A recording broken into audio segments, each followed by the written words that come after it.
ರಾಜ್ಯದಲ್ಲಿ ಖಾಲಿ ಇರುವ 2,84,00,000 ಹಾಗೂ ಕೇಂದ್ರದಲ್ಲಿ ಖಾಲಿ ಇರುವ 9,64,00,000 ಸರ್ಕಾರಿ ಹುದ್ದೆಗಳನ್ನು ಭರ್ತಿ ಮಾಡಲು ಒತ್ತಾಯಿಸಿ ಉದ್ಯೋಗಾಕಾಂಕ್ಷಿಗಳ ಹೋರಾಟ ಸಮಿತಿ ವತಿಯಿಂದ ಧಾರವಾಡ ಜಿಲ್ಲಾಧಿಕಾರಿ ಕಚೇರಿಯ ಎದುರು ಮಾರ್ಚ್ 6ರಂದು ಯುವ ಅಧಿವೇಶನ ನಡೆಯಿತು. ಯುವ ಅಧಿವೇಶನವನ್ನ ಧಾರವಾಡ ಜಿಲ್ಲಾಧಿಕಾರಿಗಳ ಕಚೇರಿ ಮುಂದೆ ನಾವು ಮಾಡ್ತಾ ಇದ್ದೇವೆ.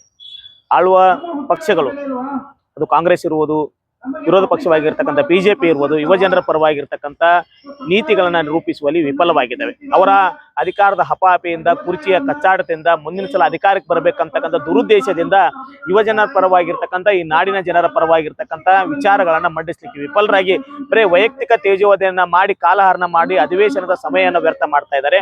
ಈ ವಿಚಾರಗಳನ್ನ ಖಂಡಿಸಿ ನಾವುಗಳು ರಾಜ್ಯದಲ್ಲಿ ಖಾಲಿ ಇರ್ತಕ್ಕಂಥ 2,84,000 ಹುದ್ದೆಗಳು, ಕೇಂದ್ರದಲ್ಲಿ ಖಾಲಿ ಇರ್ತಕ್ಕಂಥ 9,64,000 ಹುದ್ದೆಗಳನ್ನ ಶೀಘ್ರದಲ್ಲೇ ನೇಮಕಾತಿಯನ್ನ ಮಾಡ್ಕೋಬೇಕಂತ ಆಗ್ರಹಿಸಿ ಯುವ ಅಧಿವೇಶನವನ್ನು ಕರೆದಿದ್ವಿ. ಅದರ ಅಂಗವಾಗಿ ಯುವ ಪ್ರತಿನಿಧಿಗಳು ನಾವು ಯುವಕರನ್ನ ಪ್ರತಿನಿಧಿಸಿ ನಮ್ಮ ಸಮಸ್ಯೆಗಳನ್ನ ನಾವು ಯುವ ಅಧಿವೇಶನದ ಮೂಲಕ ಆಗ್ರಹಣ ವ್ಯಕ್ತಪಡಿಸ್ತಾ ಇದ್ದೀವಿ. ಕೇಂದ್ರ ಸರ್ಕಾರದಲ್ಲಿಯೂ ಸಹಿತ ಈ 2019ರಲ್ಲಿ ಕೊಟ್ಟಿರ್ತಕ್ಕಂಥ ಮಾಹಿತಿ ಪ್ರಕಾರ 9,64,000 ಹುದ್ದೆಗಳು ಖಾಲಿ ಇದ್ದಾವೆ.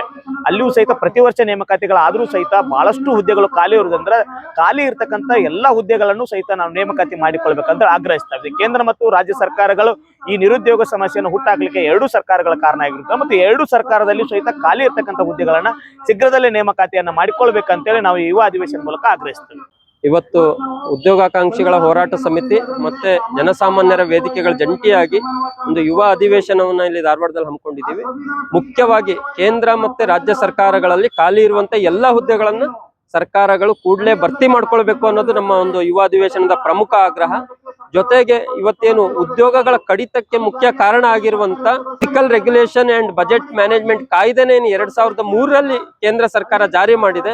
ಅದರ ಮೂಲಕ ಇವತ್ತು ಜನಕಲ್ಯಾಣ ಯೋಜನೆಗಳಿಗೆ ಮತ್ತೆ ಉದ್ಯೋಗ ಸೃಷ್ಟಿಗೆ ಇವತ್ತು ಬಜೆಟ್ ನಲ್ಲಿ ಅನುದಾನವನ್ನ ಕಡಿತ ಮಾಡ್ತಾ ಹೋಗ್ತಾ ಇದಾವೆ ಎಲ್ಲ ಸರ್ಕಾರಗಳು. ಆ ನೀತಿಗಳನ್ನ ಸರ್ಕಾರ ಕೂಡಲೇ ವಾಪಸ್ ತಗೊಳ್ಬೇಕು. ಜೊತೆಗೆ ನೇಮಕಾತಿಯಲ್ಲಿ ನಡೆಯುವಂತ ಭ್ರಷ್ಟಾಚಾರ ನಿಲ್ಬೇಕು. ಧಾರವಾಡದಲ್ಲಿ ಮುಖ್ಯವಾಗಿ ಇವತ್ತು ಉದ್ಯೋಗಾಕಾಂಕ್ಷಿಗಳು ಇರುವಂತ ಏರಿಯಾಗಳಲ್ಲಿ ಇಂದಿರಾ ಕ್ಯಾಂಟೀನ್ ಅನ್ನ ಕೂಡಲೇ ಸ್ಥಾಪನೆ ಮಾಡಬೇಕು. ಇಂತಹ ಹಲವಾರು ಬೇಡಿಕೆಗಳನ್ನ ಇಟ್ಕೊಂಡು ನಾವು ಇವತ್ತು ಈ ಒಂದು ಯುವ ಅಧಿವೇಶನವನ್ನ ಮಾಡ್ತಾ ಇದ್ದೀವಿ.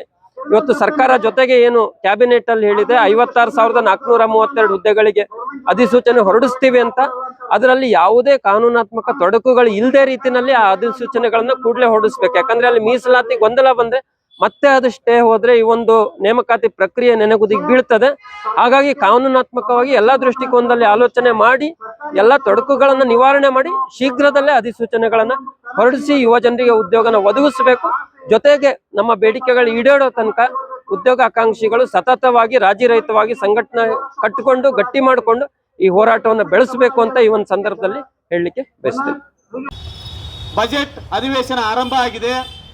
ಯಾಕೆ ನಾವುಗಳು ಯುವಕರು ಬೀದಿಯಲ್ಲಿ ಕೂತು ಯುವ ಅಧಿವೇಶನವನ್ನ ಮಾಡ್ತಕ್ಕಂಥ ಪರಿಸ್ಥಿತಿ ನಿರ್ಮಾಣ ಆಗಿದೆ ಅಂತಂದ್ರೆ, ನಮ್ಮನ್ನ ಆಳ್ತಕ್ಕಂಥ ಸರ್ಕಾರ ಹಾಗೂ ವಿರೋಧ ಪಕ್ಷಗಳು ಅವುಗಳ ತಪ್ಪು ನೀತಿಯಿಂದಾಗಿ, ಅವುಗಳ ರಾಜಕೀಯ ಹಪಾಹಪಿ ನೀತಿಯಿಂದಾಗಿ, ಅವರ ಕುರ್ಚಿಯ ಆಸೆಗೋಸ್ಕರ ಇವತ್ತೆಲ್ಲ ಯುವ ಜನರು ನಾವು ಬೀದಿ ಬಂದಿದ್ದೀವಿ. ನಾವೆಲ್ಲರೂ ಬೀದಿ ಬರ್ಲಿಕ್ಕೆ ಕಾರಣ ಯಾರು ಅಂತಂದ್ರೆ, ಇವತ್ತು ನಮ್ಮನ್ನ ಆಳ್ತಕ್ಕಂಥ ಸರ್ಕಾರಗಳು ಮತ್ತು ವಿರೋಧ ಪಕ್ಷಗಳಂದ್ರೆ ತಪ್ಪಾಗಲಿಕ್ಕಿಲ್ಲ. ಬಹಳಷ್ಟು ಅಧಿವೇಶನಗಳ ಕಳೆದ 3 ವರ್ಷದಿಂದ ನಾವೆಲ್ಲರೂ ನೋಡ್ತಾ ಇದೀವಿ. ಹಿಂದಿನ ಸರ್ಕಾರದಲ್ಲಿ ಇರ್ತಕ್ಕಂಥ ಬಿಜೆಪಿ ಸರ್ಕಾರದಲ್ಲಿಯೂ ಸಹಿತ ಅಧಿವೇಶನಗಳನ್ನ ನೋಡ್ತಾ ಇದೀವಿ. ಆದ್ರೆ 2 ಸರ್ಕಾರದ ನೀತಿಗಳು ಯುವ ಜನರ ಪರವಾಗಿಲ್ಲ. ಮೊಸಳೆ ಕಣ್ಣೀರನ್ನ ಒರೆಸುವಂತ ಕೆಲಸವನ್ನ ಆಡಳಿತ ಮತ್ತು ವಿರೋಧ ಪಕ್ಷದವರು ಮಾಡ್ತಾ ಇದ್ದಾರೆ. ಒಂದು ನವರಂಗಿ ಆಟ ಏನಿದೆ, ಆ ಆಟದ ಪರಿಣಾಮವಾಗಿ ಇವತ್ತು ಯುವ ಜನರು ಕಷ್ಟ ಅನುಭವಿಸ್ತಾ ಇದ್ದಾರೆ. ಅದರ ಜೊತೆಗೆ ಇಡೀ ನಾಡಿನ ಜನರು ಕಷ್ಟವನ್ನು ಅನುಭವಿಸ್ತಾ ಇದ್ದಾರೆ. ಉತ್ತಮವಾದ ಆಡಳಿತವನ್ನು ನೀಡಬೇಕಾಗಿರ್ತಕ್ಕಂಥ ಸರ್ಕಾರ ಇವತ್ತು ಯಾವ ರೀತಿ ಆಡಳಿತವನ್ನು ನೀಡ್ತಾ ಇದೆ? ರಾಜ್ಯದಲ್ಲಿ 2,84,000 ಹುದ್ದೆಗಳು ಖಾಲಿ ಇದಾವೆ. ಒಂದ್ ಕಡೆ ಯುವ ಜನರು ಓದಿ ಸುಮ್ಮನೆ ಕೂತ್ಕೊಂಡು ನಾವು ಸರ್ಕಾರದ ನೌಕರಿಯಾಗಿ ಸೇವೆಯನ್ನ ಮಾಡ್ಬೇಕಂತ ಆಸೆ ಪಟ್ಟಿರ್ತಕ್ಕಂಥ ಯುವ ಜನತೆ ಒಂದ್ ಕಡೆ ಇದ್ರೆ, ಇನ್ನೊಂದು ಕಡೆ ಈ ನಾಡಿನಲ್ಲಿ ಸರಿಯಾದ ಯೋಜನೆಗಳು ಜನರಿಗೆ ತಲುಪ್ತಾ ಇಲ್ಲ.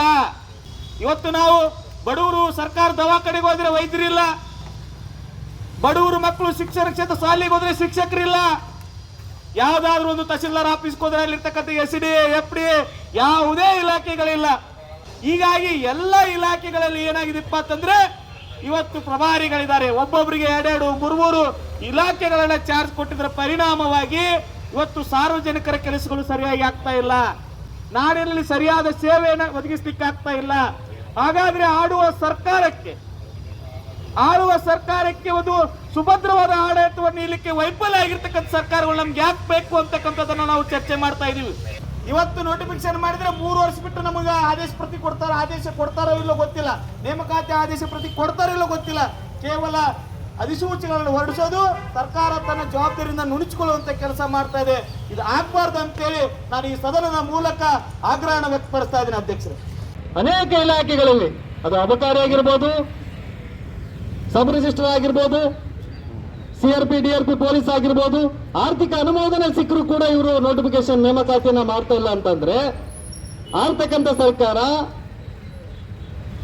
ಅದನ್ನ ವಿರೋಧ ಮಾಡ್ತಕ್ಕಂಥ ಸರ್ಕಾರಗಳು ಏನ್ ಮಾಡ್ತಾ ಇದ್ದಾವೆ? ನಮಗೆ ಗಮನಕ್ಕೆ ಬಂದಂಗೆ 2016ರಲ್ಲಿ ಸಬ್ ರಿಜಿಸ್ಟರ್ ಪೋಸ್ಟ್ ಅನ್ನ ಕರೆದಿದ್ರು. ಇನ್ನೂವರೆಗೂ ಕೂಡ ಒಂದು ನೇಮಕಾತಿ ಪ್ರಕ್ರಿಯೆ ಆರಂಭವಾಗಿಲ್ಲ, ಅದರ ಸುದ್ದಿನೇ ಇಲ್ಲ.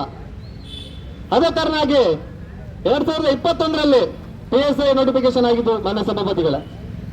ಅದೇನೋ ಅಫ್ಜಲ್ಪುರದಲ್ಲಿ ಏನೋ ಒಂದು ಸ್ಕ್ಯಾಮ್ ಆಯ್ತು, ಅದರಿಂದ ಕೂಡ ಆ ಎಕ್ಸಾಮ್ ಅನ್ನ ಕೂಡ ಪುನಃ ಮತ್ತೆ ಬರೆಸಿದರೆ ಹೊರತು PSI ನೇಮಕಾತಿ ಇಲ್ಲ.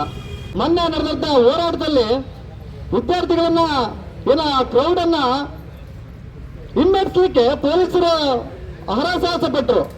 ಯಾಕೆ? ಇಲ್ಲಿರ್ತಕ್ಕಂಥ ಯುವಜನತೆ ಅನೇಕ ರೀತಿಯಿಂದ ಸ್ಟ್ರಾಂಗ್ ಇದ್ದಾರೆ, ಶಕ್ತಿವಂತರಿದ್ದಾರೆ. ಪೊಲೀಸ್ ನೇಮಕಾತಿಯನ್ನ ಮಾಡ್ಕೊಳ್ರಿ. ಸಂಬಂಧಪಟ್ಟಿರ್ತಕ್ಕಂಥ ವಾಣಿಜ್ಯ ತೆರಿಗೆ ಇಲಾಖೆಯಲ್ಲಿ, ಆರೋಗ್ಯ ಇಲಾಖೆಯಲ್ಲಿ ಅನೇಕ ಪೋಸ್ಟ್ಗಳು ಖಾಲಿದ್ದಾವೆ.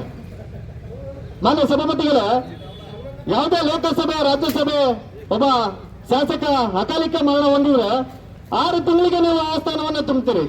ಇಲ್ಲಿ 3 ವರ್ಷ 4 ವರ್ಷ ವಿದ್ಯಾರ್ಥಿಗಳು ಓದುವುದು ಮಾನಸಿಕ ಖಿನ್ನತೆಗೊಳಗಾಗ್ತಿದಾರ. ಇದು ವಿದ್ಯಾರ್ಥಿಗಳ ಗೋಳನ್ನ ಯಾರು ಕೇಳೋರಿಲ್ವಾ? ವಿದ್ಯಾರ್ಥಿಗಳ ಒಂದು ಒಳಲನ್ನು ಯಾರು ಕೇಳ್ತಾ ಇಲ್ವಾ? ಮುಂದಿನ ದಿನಮಾನಗಳಲ್ಲಿ ಸಭಾಪತಿಗಳೇ, ನಾವೇನಿಲ್ಲಿ ಯುವ ಅಧಿವೇಶನ ಅಂತೇಳಿ ಚರ್ಚೆ ಮಾಡ್ತಾ ಇದ್ದೀವಿ. ಮುಂದಿನ ದಿನಗಳಲ್ಲಿ ಬರ್ತಕ್ಕಂಥ ದಿನಗಳು ಬಹಳ ಕ್ರಾಂತಿಕಾರಿ ರೂಪದಿಂದ ಇರ್ತವೆ. ದಯವಿಟ್ಟು ಆಳ್ತಕ್ಕಂಥ ಸರ್ಕಾರಗಳು ಗಮನ ಹರಿಸಬೇಕು. ಯಾಕಂದ್ರೆ ಜಗತ್ತಿನಲ್ಲಿ ಅತ್ಯಂತ ಯುವಕರನ್ನು ಹೊಂದಿರತಕ್ಕಂಥ ರಾಷ್ಟ್ರ ಭಾರತ. ನಾವು ಕೇಳ್ತಾ ಇರೋದೇನು? ನಮಗೊಂದು ಹುದ್ದೆ ಕೊಡಿ. ಧಾರವಾಡದಲ್ಲಿ ಓದ್ತಕ್ಕಂಥ ಅನೇಕ ವಿದ್ಯಾರ್ಥಿಗಳಾಗಿರ್ಬೋದು, ಒಂದೊತ್ತಿನ ಊಟಕ್ಕೂ ಕೂಡ ಅಲ್ದಾಡುವಂಥದ್ದು. ಮಾನ್ಯ ಸಭಾಪತಿಗಳೇ, ಈ ಒಂದು ಅಧಿವೇಶನದ ಮೂಲಕ ನಾನು ಯುವ ಅಧಿವೇಶನದ ಮೂಲಕ ನಿಮಗೊಂದು ಮನವಿಯನ್ನು ಮಾಡ್ಕೊಳ್ತೇನೆ. ಇಲ್ಲಿರ್ತಕ್ಕಂಥ ಒಂದು ಇಂದಿರಾ ಕ್ಯಾಂಟೀನ್ ಇದೆ. ಇಲ್ಲಿರ್ತಕ್ಕಂಥ ಎಲ್ಲ ವಿದ್ಯಾರ್ಥಿಗಳಿಗೆ ಓದ್ಲಿಕ್ಕೆ ಒಂದು ದೊಡ್ಡ ಲೈಬ್ರರಿ ಬೇಕು. ಒಂದು 3 ರಿಂದ 4 ಇಂದಿರಾ ಕ್ಯಾಂಟೀನ್ಗಳು ಆಗಬೇಕು. ಇಲ್ಲಿರ್ತಕ್ಕಂಥ ವ್ಯವಸ್ಥೆಯನ್ನ ನಾವು ವಿದ್ಯಾರ್ಥಿಗಳಿಗೆ, ಯಾಕಂದ್ರೆ ವಿದ್ಯಾರ್ಥಿಗಳು ಕೆಲವು ಚಿತ್ರಣ ಮಾಡಿಕೊಂಡು ಓದ್ಕೊಂಡು 3 ವರ್ಷ 4 ವರ್ಷ ಇಲ್ಲಿರ್ತಕ್ಕಂಥ ಎಲ್ಲ ಕಡೆನೂ ಕೂಡ ತಮ್ಮ ಕೆಲಸಗಳನ್ನ ಮಾಡ್ಕೊಂಡು ಓದ್ತಾ ಇದ್ದಾರೆ. ಹಾಗಾಗಿ ಖಾಲಿ ಇರ್ತಕ್ಕಂಥ ಹುದ್ದೆಗಳನ್ನ ಈಗಾಗಲೇ ನಾವು ಮಾತಾಡ್ದಂಗೆ ಕೇಂದ್ರದಲ್ಲಿ ಕೂಡ ಖಾಲಿದೆ, ರಾಜ್ಯದಲ್ಲಿ ಕೂಡ ಖಾಲಿದೆ. ಸರ್ಕಾರ ಬಂದ ನಂತರ ಸರ್ಕಾರದ ಪ್ರಣಾಳಿಕೆಯಲ್ಲಿ ಹೇಳ್ತೀರಿ, ನಾವು ಇಷ್ಟು ಹುದ್ದೆಗಳನ್ನ ತುಂಬುತ್ತೇವೆ, ಅಷ್ಟು ಹುದ್ದೆಗಳನ್ನ ತುಂಬುತ್ತೇವೆ, ನಾವು ಇಷ್ಟು ಇದಕ್ಕೆ ಅನುಮೋದನೆ ಕೊಡ್ತೇವೆ, ಇಷ್ಟು ನಾವು ಫಂಡ್ ಅನ್ನ ತೆಗೆದಿಡ್ತೇವೆ ಅಂತೇಳಿ. ಅಧ್ಯಕ್ಷರೇ, ಇವತ್ತೇನು ನಮ್ಮ ರಾಜ್ಯದಲ್ಲಿರ್ಬೋದು ಅಥವಾ ಕೇಂದ್ರದಲ್ಲಿರ್ಬೋದು ಲಕ್ಷಾಂತರ ಹುದ್ದೆಗಳು ಖಾಲಿ ಇದಾವೆ. ಯಾಕೆ ಸರ್ಕಾರಗಳು ಉದ್ಯೋಗ ನೇಮಕಾತಿಗಳನ್ನು ಮಾಡ್ಕೊಳ್ತಾ ಇಲ್ಲ? ಇದಕ್ಕೆ ಮೂಲ ಕಾರಣ ಏನು? ಅಂದಾಜಿನ ಪ್ರಕಾರ ಮುಂದಿನ 5-6 ವರ್ಷದಲ್ಲಿ ಅದನ್ನು 8 ಲಕ್ಷಕ್ಕೆ ಇಳಿಸಿದ್ದಾರೆ ರೈಲ್ವೆ ಕೇಂದ್ರ ಉದ್ಯೋಗಿಗಳ ಸಂಖ್ಯೆಯನ್ನು.